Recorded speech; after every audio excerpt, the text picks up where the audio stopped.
다성환이 교회 성도 여러분, 안녕하세요. 5월 27일 목요일입니다. 다 같이 새 찬송가 455장 주님의 마음을 본받는 자 함께 찬송하시겠습니다.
아멘. 오늘 함께 나눌 말씀은 출애굽기 22장 21절에서 27절입니다.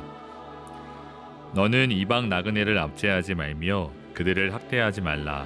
너희도 애굽 땅에서 나그네였음이라. 너는 과부나 고아를 해롭게 하지 말라. 내가 만일 그들을 해롭게 함으로 그들이 내게 부르짖으면 내가 반드시 그 부르짖음을 들으리라. 나의 노가 맹렬함으로 내가 칼로 너희를 죽이리니 너희 아내는 과부가 되고 너희 자녀는 고아가 되리라. 내가 만일 너와 함께한 내 백성 중에서 가난한 자에게 돈을 구워주면 너는 그에게 채권자같이 하지 말며 이자를 받지 말 것이며 내가 만일 이웃의 옷을 전당 잡거든 해가 지기 전에 그에게 돌려보내라. 그것이 유일한 옷이라. 그것이 그의 알몸을 가릴 옷인즉 그가 무엇을 입고 자겠느냐. 그가 내게 부르짖으면 내가 들으리니 나는 자비로운 자임이니라. 아멘. 우리말에 앉아주고 서서 받는다는 말이 있습니다. 돈을 빌려주기는 쉬우나 돌려받기는 어려움을 비유적으로 표현한 말입니다. 다른 사람에게 돈을 빌려주신 적이 있다면 누구나 공감하실 수 있는 말입니다. 그런데 성도 여러분, 오늘 우리가 읽은 이 본문은 우리가 돈을 꾸어줬을 때 오히려 채권자와 같이 행동하지 말라고 명령합니다. 또한 이자도 받지 말라고 합니다. 25절 말씀을 다시 읽어보겠습니다. 내가 만일 너와 함께한 내 백성 중에서 가난한 자에게 돈을 꾸어주면 너는 그에게 채권자같이 하지 말며 이자를 받지 말 것이며. 아멘. 물론 이 말씀 한 구절을 통해서 성경에서 돈을 빌려주고 그 돈에 대한 이자를 받는 행위 모두를 금지하고 있다고 성급하게 결론 내릴 수 없습니다. 예를 들어 달란트의 비유에서 한 달란트 맡은 종을 책망하며 주인이 이렇게 말합니다. 그 주인이 대답하여 이르되 악하고 게으른 종아, 나는 심지 않은 데서 거두고 해치지 않는 데서 모으는 줄로 내가 알았느냐. 그러면 내가 마땅히 내 돈을 추리하는 자들에게나 맡겼다가 내가 돌아와서 내 원금과 이자를 받게 하였을 것이니라 하고. 아멘. 비유 속의 이야기나 분명 예수님께서는 돈을 빌려주고 이자를 받는 행위 자체를 부정하지 않으셨습니다. 다시 말해 성경은 돈을 빌려주고 이자를 받는 행위 전부를 금지하지 않습니다. 하지만 성경은 형제에게 돈을 빌려줄 때, 특별히 백성 중 가난한 자에게 빌려줄 때 이자를 받지 말라고 명령합니다. 즉 가난한 사람들에게는 자립할 수 있도록 이자를 받지 말고 더 나아가 갚을 수 없는 빚은 탕감해 주라고 명령합니다. 사랑하는 성도 여러분, 오늘 이 말씀은 우리가 살아가는 이 세상의 원리와 정반대됩니다. 우리가 사는 미국 사회에서 가장 중요한 것 중 하나가 크레딧 점수입니다. 크레딧 점수가 높으면 더 싼 이자에 자동차도 살 수 있고 집도 살 수 있습니다. 대출도 더 쉽겠죠. 반면에 크레딧 점수가 낮으면 이자가 높을 뿐 아니라 대출도 어렵습니다. 한국 사회도 마찬가지입니다. 부동산과 같은 담보가 없는 가난한 사람들은 은행에서 대출을 받을 수 없습니다. 그래서 갑자기 돈이 필요할 때 훨씬 더 이자가 높은 제2금융이나 사채를 쓰게 됩니다. 그래서 자칫 고리대금에 덫에 빠져 헤어나오지 못하는 경우가 많습니다.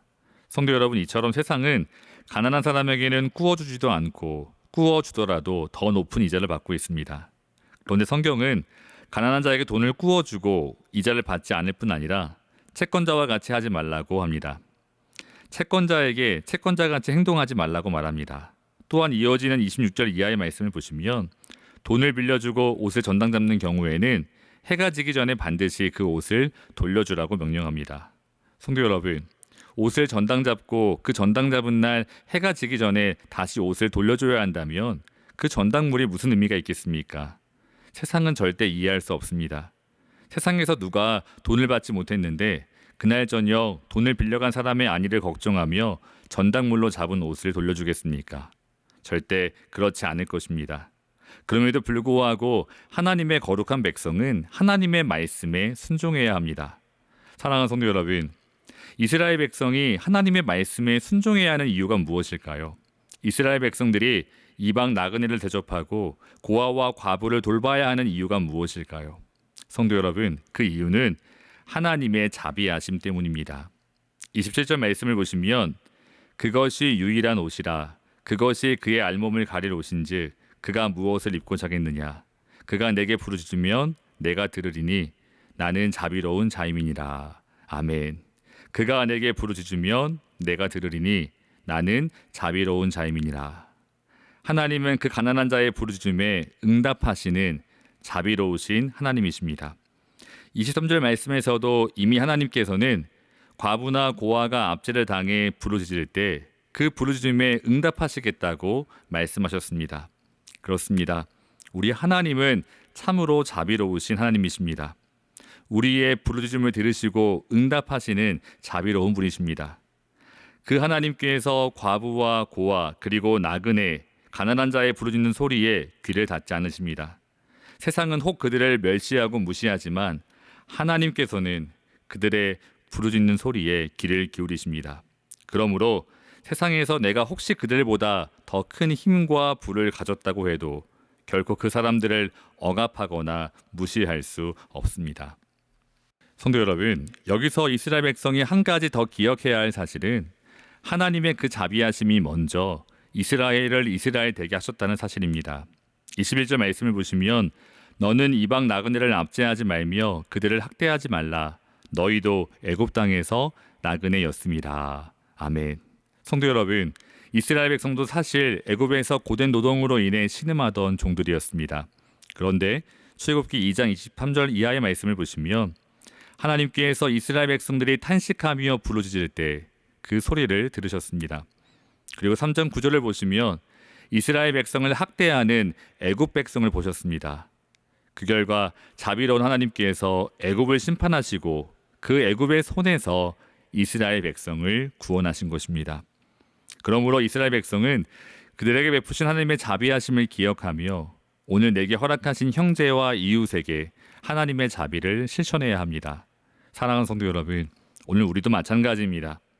자비로우신 하나님께서 먼저 우리에게 한없는 자비를 베풀어 주셨습니다. 우리가 멸망하도록 그대로 놔두지 않으셨습니다. 우리에게 말할 수 없는 한없는 자비를 베푸사 우리 주 예수 그리스도를 보내주셨습니다. 예수 그리스도를 통해 하나님의 사랑하심과 용서하심을 보여주셨습니다. 그 주님의 사랑하심과 용서하심으로 인해 오늘 우리는 아버지 하나님을 모시며 사는 하나님의 자녀가 되었습니다. 성도 여러분, 그 자녀에게 마땅한 삶은 과연 어떠한 삶일까요? 누가복음 6장 35절과 36절을 읽어보시면 예수님께서 이렇게 말씀하십니다. 오직 너희는 원수를 사랑하고 선대하며 아무것도 바라지 말고 꾸어주라. 그리하면 너희 상이 클 것이요 또 지극히 높으신 이의 아들이 되리니 그는 은혜를 모르는 자와 악한 자에게도 인자하시니라. 너희 아버지의 자비로우심과 같이 너희도 자비로운 자가 되라. 아멘. 너희 아버지의 자비로우심 같이 너희도 자비로운 자가 되라. 성도 여러분, 하나님께서 오늘 우리에게 주시는 명령입니다. 조나단 에드워즈도 분명하게 말했습니다. 성경을 통틀어 가난한 이들에게 베풀라는 이 말씀보다 더 강력한 어휘와 단호한 태도가 동원된 명령이 과연 어디에 있는가? 성도 여러분, 그렇습니다. 가난한 형제와 이웃을 돕는 일은 하나님께서 우리에게 주신 명령입니다. 그러므로 우리 모두 우리에게 베풀어 주신 하나님의 은혜를 기억하며 그 은혜와 그 자비를, 그 풍성한 사랑을 나눌 수 있기를 주님의 이름으로 축원합니다. 함께 기도하겠습니다. 사랑의 하나님, 우리에게 베풀어 주신 주님의 한없는 자비하심에 감사합니다. 그 주님의 자비하심을 기억하며 오늘 우리도 자비를 베풀며 살아갈 수 있도록 인도해 주시옵소서. 오늘날 우리 주위에는 힘겹고 어려운 이웃이 많습니다. 한 사람 한 사람에게 주의 사랑을 나누며 살아갈 수 있도록 우리를 인도해 주시옵소서. 예수님의 이름으로 간절히 기도합니다. 아멘. 사랑하는 성도 여러분, 오늘도 주 안에서 승리하시기를 주님의 이름으로 축원합니다. 감사합니다.